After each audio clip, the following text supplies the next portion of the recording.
হয় চাওক শিৱসাগৰক বোলে বিশ্ব ঐতিহ্য ক্ষেত্ৰত পৰিণত কৰা হ'ব আৰু তাৰ বাবে পুৰাতত্ত্ব বিভাগ তথা জিলা প্ৰশাসন সমান্তৰালভাৱে চৰকাৰে এই শিৱসাগৰ জিলাখনত থকা যিসমূহ পৌৰাণিক কীৰ্তিচিহ্ন অৰ্থাৎ আহোম যুগৰ স্বৰ্ণময় যি শাসনকাল সেই শাসনকালৰ যিসমূহ পৌৰাণিক কীৰ্তিচিহ্ন সেইসমূহৰ ক্ষেত্ৰত কি ধৰণৰ ব্যৱস্থা গ্ৰহণ কৰিছে তাৰ নমুনা মই পোনপ্ৰথমে দেখুৱাব বিচাৰিম যে সতীৰ্থ মফিদে দেখুৱাব মই যি স্থানত উপস্থিত আছোঁ এয়া হ'ল শিৱসাগৰ জিলাৰ গৌৰীসাগৰৰ নামনাং আৰু এই নামনাং নদীৰ ওপৰতে আছে ঐতিহ্যমণ্ডিত শিলৰ সাঁকো 1703 খ্ৰীষ্টাব্দত স্বৰ্গদেউ ৰুদ্ৰসিংহৰ অপূৰ্ব ভাস্কৰ্য স্থাপত্য কলাৰে এই শিলৰ সাঁকোখন নিৰ্মাণ কৰোৱাইছিল আৰু তেতিয়াৰে পৰাই এই শিলৰ সাঁকোখনে সেই আহোম যুগৰ গৌৰৱময় ৰাজত্বৰ চানেকি বহন কৰি এতিয়াও ইয়াত থিয় দি আছে।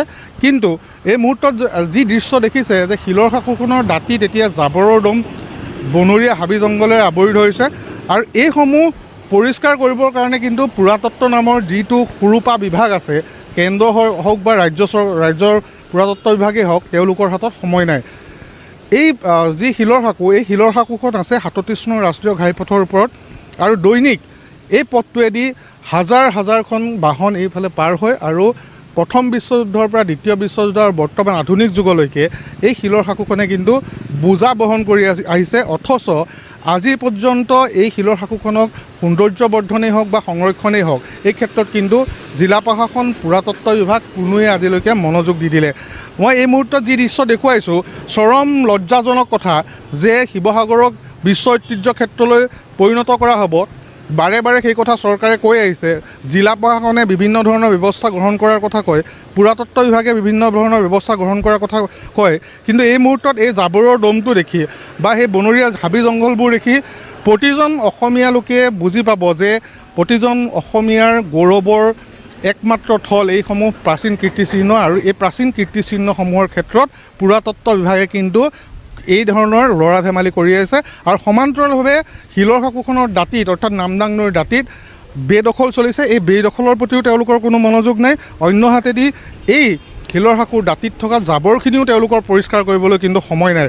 কিমান নিৰ্লজ্জ হ'ব লাগিব এটা বিভাগ যে মোটা দৰমহা তেওঁলোকে লয়, এচি ৰুমত বহি তেওঁলোকে সময় কটায়, কিন্তু প্ৰকৃত যিসমূহ দায়িত্ব সেই দায়িত্বৰ পৰা তেওঁলোকে ফালৰি কাটে, যাৰ ফলত এই শিলৰ সাঁকোৰ দৰে ঐতিহ্য আজি ধ্বংসৰ গৰাহলৈ গতি কৰিবলগীয়া হৈছে। বহুবাৰ এই শিলৰ সাঁকোখনৰ মাজত ফাট মেলিছিল। ইয়াৰ যি পথ অৰ্থাৎ ৩৭ নং ৰাষ্ট্ৰীয় ঘাইপথটো ইয়াৰ মাজেৰে গৈছে, বিভিন্ন ঠাইত দ গাঁত হৈছিল। যেতিয়াই সংবাদ মাধ্যমত বাতৰি পৰিৱেশন হয় তাৰপিছতে তেওঁলোকে ততাতৈয়াকৈ আহি ইয়াত চূণ তেল মাৰে আৰু তাৰপিছতে দায়িত্ব সামৰে আৰু এনেকৈয়ে চলি আছে পৌৰাণিক কীৰ্তিচিহ্নসমূহৰ সংৰক্ষণ। পূৰ্বতেও আমি উল্লেখ কৰিছিলোঁ যে গৌৰীসাগৰৰ যি দেৱীদৌল আছিল সেই দেৱীদৌলত গছ বন গজি ইতিমধ্যে এক প্ৰকাৰ পুৰাতত্ত্ব বিভাগে সেই স্থানত বনানীকৰণৰ কোনো আঁচনি লোৱা যেনে পৰিলক্ষিত হয়। গতিকে এই শিলৰ সাঁকোখনতো এনেকুৱাই দেখা গৈছে যে পুৰাতত্ত্ব নামৰ বিভাগটোৱে প্ৰকৃততে এই ঐতিহ্যমণ্ডিত যিবোৰ প্ৰাচীন কীৰ্তিচিহ্ন এই কীৰ্তিচিহ্নসমূহত তেওঁলোকে বনানীকৰণৰ কিবা ব্যৱস্থা লৈছে নেকি, নাইবা ডাম্পিং গ্ৰাউণ্ডলৈ পৰিণত কৰিছে নেকি, কাৰণ দৃশ্যবোৰ তেনেকুৱাই আৰু দৃশ্যবোৰে সেই বিষয়কেই প্ৰমাণিত কৰে। এই মুহূৰ্তত সদৌ টাই আহোম ছাত্ৰ সন্থাৰ বিষয়ববীয়া বিমল মোৰ সৈতে আছে। বিমলৰ কাষলৈ আহিছোঁ মই যে এই দৃশ্যবোৰ দেখিলে বিভিন্ন ঠাইৰ পৰা লোক আহে, দেশী বিদেশী পৰ্যটক আহে আৰু এইটো ৩৭ নং ৰাষ্ট্ৰীয় ঘাইপথ, এই পথটোৱেদি দৈনিক বহু বাহন চলাচল কৰে। কিমান লাজৰ কথা যে আমাৰ যিসমূহ গৌৰৱৰ থল কৰা বা গৌৰৱৰ যিসমূহ প্ৰাচীন কীৰ্তিচিহ্ন যাক লৈ প্ৰতিজন অসমীয়াই গৌৰৱ কৰে, তাৰ অৱস্থা কিন্তু এইটো জাবৰৰ দম বনৰীয়া হাবি জংঘলে আৱৰি পৰিছে। ইয়াৰ পিছত এই পুৰাতত্ত্ব নামৰ অৰ্থহীন এটা বিভাগে হাত সাৱটি কিন্তু এতিয়ালৈকে বহি আছে। ১৭০৩ খ্ৰীষ্টাব্দতে স্বৰ্গদেউ ৰুদ্ৰসিংহই নিৰ্মাণ কৰা ঐতিহাসিক নামদাঙৰ শিলৰ সাঁকো আজি ৩০০ বছৰ অতিক্ৰম কৰি যোৱাৰ পাছত ইয়াক সংৰক্ষণ আৰু শোভাবৰ্ধন কৰিব লাগিছিল, সেইটো নকৰি ইয়াৰ ওপৰেদি গধুৰ যান বাহন আধুনিক যুগৰ ডাঙৰ যান বাহনবিলাক ইয়াক যাবলৈ দি ইয়াক প্ৰায় ধ্বংসমুখলৈ ঠেলি দিয়া হৈছে। গতিকে গোটেই বিষয়টো আচলতে দুখ লগা। আৰু এটা কথা, শিলৰ সাঁকোখন কিয় সংৰক্ষণ হোৱা নাই এই বিষয়টো আচলতে এটা অবুঝাথৰ। শেহতীয়াকৈ NSIDC এটা পুঁজি প্ৰদান কৰিছিল শিলৰ সাঁকো সংৰক্ষণৰ কাৰণে, সেই পুঁজিটো ক'ত সৰলকি হ'ল তাৰো কোনো উত্তৰ নাই। শিলৰ সাঁকো শিলাখনক লৈ আচলতে ৰাষ্ট্ৰীয় ঘাইপথ প্ৰাধিকৰণ আৰু আপোনাৰ কেন্দ্ৰীয় পুৰাতত্ত্ব বিভাগ এই দুই পক্ষৰ মাজত এটা যুঁজ হোৱাৰ ফলত দুই পক্ষই আচলতে ইটোৱে সিটোক এৰি নিদিয়াৰ ফলত শিলৰ সাঁকোখন আজিও এনেধৰণে সংৰক্ষণ নোহোৱাকৈ থাকি গৈছে। ইয়াৰ ওপৰত আটাইতকৈ ডাঙৰ কথাটো হৈছে ইয়াৰ ওপৰত কাৰ্পেটিং মৰা হৈছে। কাৰ্পেটিং মৰাৰ ওপৰত গাড়ী গ'লে যেতিয়া গাঁত হয় তাৰ ওপৰত আকৌ কাৰ্পেটিং মাৰি দিয়া হয়। এনেধৰণে কাৰ্পেটিঙৰ লেয়াৰবোৰ ডাঠ হৈ ইয়াত যিটো শিলাসাঁকোৰ অৰিজিনেল ষ্ট্ৰাকচাৰ সেই ষ্ট্ৰাকচাৰটো সম্পূৰ্ণৰূপে সলনি হৈ গ'ল। ইয়াৰ ওপৰত এটা মোটা মানে শকত এটা কাৰ্পেটিঙৰ লেয়াৰ আচলতে বহি গ'ল। গতিকে গোটেই বস্তুটো যিটো স্বকীয়তা ইয়াৰ সেই স্বকীয়তাটো নাইকিয়া হৈ গ'ল। 300 বছৰ পাৰ হৈ যোৱাৰ পিছত এলাল শিলাসাঁকো ভাৰত চৰকাৰৰ এখন চৰকাৰে সংৰক্ষণহে কৰিব লাগিছিল, তাক ওলটা ধ্বংসৰ মুখত ঠেলি দিয়া। যিটো ঐতিহাসিক সম্পদৰ ওপৰত কাৰ্পেটিং মৰাটো সম্পূৰ্ণৰূপে আইন বিৰুদ্ধ, তাৰ পাছতো কাৰ্পেটিং মাৰিয়াৰ ওপৰেদি গধুৰ গধুৰ যান বাহন যাবলৈ দি থকা হৈছে। এইটো আচলতে ৰহস্যৰ বিষয়। এই গোটেই বিষয়বিলাক আচলতে চিন্তা কৰিবলগীয়া। শিলাসাঁকোৰ তলেদি আগতে নাও পাৰ হৈ গৈছিল, এতিয়া আপুনি চাব শিলাসাঁকোৰ তলেদি এটা সামান্য ছাগলীও পাৰ হৈ যাব নাই, যিকেইটা তাৰ বাট আছিল, ঐতিহাসিক ধোন আছিল, সেই ধোনকেইটা বন্ধ হৈ গ'ল। পানী চলাচল সম্পূৰ্ণৰূপে বন্ধ হৈ গ'ল। ইয়াত মেটেকা গজি চাব নোৱাৰা এটা অৱস্থা। আৰু ইয়াত কিছুমান ভাস্কৰ্য আছিল যিবিলাক মানে অত্যন্ত দুৰ্লভ, সেই ভাস্কৰ্যবিলাক আচলতে ধ্বংস হৈ গৈছে।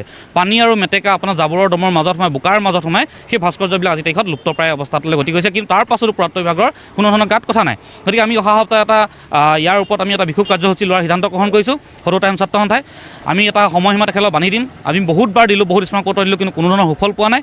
যদি তেখেতসকলে নিজাববীয়াকৈ ব্যৱস্থা নলয়, কেন্দ্ৰীয় পুৰাতত্ব বিভাগ বা জিলা প্ৰশাসন হওক বা অসম চৰকাৰ হওক বা ভাৰত চৰকাৰে হওক, যদি তেখেতসকলে ব্যৱস্থা নলয়, সদৌ টাইম ছাত্ৰ সন্থাই নিজাববীয়াকৈ এই শিলাসাঁকোটো বন্ধ কৰি দিব। বহুদিনৰ পৰা আমি দাবী কৰিছিলোঁ ইয়াৰ এটা বিকল্প ব্যৱস্থা কৰিব লাগে, কিন্তু তেখেতসকলে কৰা নাই। সেই বিকল্প ব্যৱস্থা নকৰাৰ ফলত আমি নিজাববীয়াকৈ ব্যৱস্থা কৰি দিম, এটা সময় দিম। অহা সপ্তাহত এটা বিক্ষোভ কাৰ্যসূচীলৈ সেই সময়টো যদি পাৰ হৈ যোৱাৰ পিছত তেখেতসকলে ব্যৱস্থা নলয়, আমি নিজাববীয়াকৈ বন্ধ কৰিম। তেখেতসকলে বিকল্প ব্যৱস্থা ক'ত ল'ব আৰু ইয়াৰ পৰা যিটো পৰিস্থিতি উদ্ভৱ হ'ব তাৰ কাৰণে কিন্তু সম্পূৰ্ণ প্ৰশাসন দায়ী হ'ব। ধন্যবাদ জনাইছোঁ। আন এজন বিষয়ববী আছে, মই আপোনাৰ ওচৰলৈ কি ক'ব এই পৰিৱেশটো দেখি শিলাসাঁকোডাল? হয়, আমি এতিয়া পুৰাতত্ব বিভাগকে হওক বা চৰকাৰখনকে হওক, আমি সকলো সময়তে আমি দাবী জনাই আহিছোঁ যে আমাৰ পুৰণা যি কীৰ্তিচিহ্ন এই শিলাসাঁকোখন আমাক সুৰক্ষা দিবৰ কাৰণে। এতিয়া এখন দেখিবলৈ পাইছে গোটেই জাবৰ জোঁথৰ ভৰি গোটেইখন এখন শিলাসাঁকোখন জৰাজীৰ্ণ অৱস্থা হ'ল। ইয়াৰ ওপৰেদি কিমান গধুৰ যান বাহন গৈ আছে। আমি সকলো সময়তে দাবী জনাইছোঁ যে আমাক এই শিলাসাঁকোখন সুৰক্ষা দিয়ক। 4 লাইন আজি 3-4 বছৰে 4 লাইন বনাই আছে, কিন্তু আমাৰ শিৱসাগৰ শিলাসাঁকোখন সুৰক্ষা দিব পৰা নাই। আমি বহুত সময়ত চৰকাৰকো দাবী জনালোঁ, পুৰাতত্ব বিভাগকতো কৈ লাভেই নাই। তেওঁলোকক ক'লেও তেওঁলোকে কোনো গুৰুত্বই নলয়। এইখন অৱস্থা এতিয়া ইয়াত শিলাসাঁকো আৰু কেইদিনমান আছে, এখন ভাগি কিবা হ'লেও ইয়াত পুৰাতত্ব বিভাগে চাবলৈ নাহে আৰু। এইখন এতিয়া গোটেই জাবৰ জোঁথৰ মানে অৱস্থা নাইকিয়া হৈ দেখিবলৈ পাইছে। আমি এইটোৱে দাবী জনাম যে পুৰাতত্ব বিভাগে হওক বা চৰকাৰখনে হওক, আমাৰ যিটো পুৰণা কীৰ্তিচিহ্ন বা পুৰণা আমাৰ যিবোৰ সম্পদ, এই সম্পদবোৰ আমাক সুৰক্ষা লাগে। আমাৰ এইখিনি বস্তুৱে আমাৰ অসমখনক, যদি চবেই কয়, চৰকাৰখনেও কয় যে এইবোৰ বস্তুৱে আমাৰ অসমখনক জিলিকাই ৰাখিছে, শিৱসাগৰখন এইবোৰ বস্তুৱে আমাক জিলিকাই ৰাখিছে, তেতিয়াহ'লে এই পুৰণা কীৰ্তিচিহ্নবোৰ খহি যাবলৈ কিয় দিছে? তেওঁলোকে এইবোৰ গুৰুত্ব ব্যৱস্থা লওক। যদি এইবোৰ সুৰক্ষা নিদিয়ে তেতিয়াহ'লে টাই আহোম ছাত্ৰ সন্থাই গুৰুত্ব ব্যৱস্থা ল'ব। ধন্যবাদ জনাইছোঁ।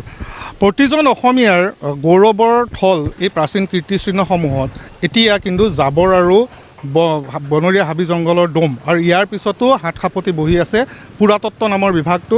যে শিলৰ সাঁকোৰ দৰে বিজ্ঞান প্ৰযুক্তিবিদ্যাৰ, অৰ্থাৎ সেই সময়ৰ আহোম যুগৰ যি বিজ্ঞান আৰু প্ৰযুক্তিবিদ্যা লগতে ভাস্কৰ্য কলাৰ অপূৰ্ব সমাহাৰ থকা এই শিলৰ সাঁকোডালৰ সৈতে এনেধৰণৰ ল'ৰা ধেমালি কিন্তু সদৌ টাই আহোম ছাত্ৰ সন্থাই সহ্য নকৰোঁ বুলি কৈছে। আৰু শীঘ্ৰেই যদিহে পুৰাতত্ব বিভাগে এই শিলৰ সাঁকোৰ সংৰক্ষণ আৰু শোভাবৰ্ধনৰ বাবে কাম নকৰে, তেন্তে সদৌ